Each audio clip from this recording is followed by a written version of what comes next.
That's the only way we were going to make progress, was to be disruptive. And what I mean by that is, the state has this minimally adequate education system that's in the Constitution. I think that by itself sets sort of the standard by which school districts operate, and that really isn't the way it should be. So I think it's more of a choice, and I think you have a choice of whether you want that standard or not. And I think when we go through this presentation and we talk about things, you can see how that choice is played out here in Florence. We choose not to go that route. We choose to make decisions and challenge the status quo. And you can see we're really not in those first three. We're really trying to disrupt that educational process because, when you're 47 in education, there's only so far you can go. And I think we need to disrupt something and turn it upside down from a lot of perspectives to make it work. So just really quick, as you know, our school district has 26 schools, 31 facilities. We have really moved over the past couple of years to, our schools were K4, 5, 6, some 7, 8. We've really tried to create a K5, 6, 8, 9, 12 school system.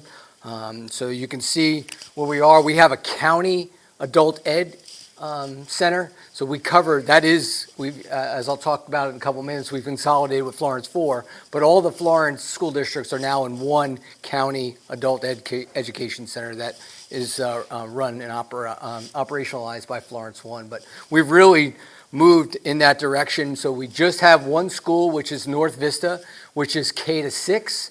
And I'll talk about that later, as we transition to that new middle school, that will become a K5, and then a new Williams Middle School will be 6 to 8. But just to give you that brief overview of our schools. Very interesting, quite frankly, we have 37 different languages in our school. Most people, we're 70%. When I talk about some of the successes that we have academically, we are 70% poverty in our district. 70%. But yet you'll see as we go through, that's again a choice versus minimally adequate. We are 51% African American, 31% white, 18% other. We have a very large Hispanic population that is starting to, you'll see that in the next numbers going forward. 2,351 full-time employees. If you add our part-time, we're probably over 2,600 employees, second largest employer in Florence County. We have a $157 million budget, and as many of you know, we just consolidated with Florence 4. That was approximately 500 students. There are 300 students in Brockington Elementary School, which is still at the Timmonsville location, and the remaining students are either in middle school or in high school. They were given choice to pick out, so they were spread out.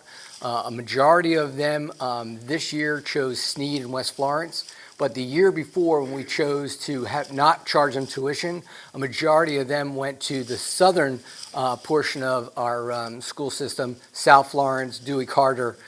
So that's where we are. But that number is about 500 students. I would say we already had about 400 students from Timmonsville already within our school system that was operating before we consolidated. So that is going fairly well. We managed all the politics getting to that point. I couldn't wait till July 1st came so I could be in charge.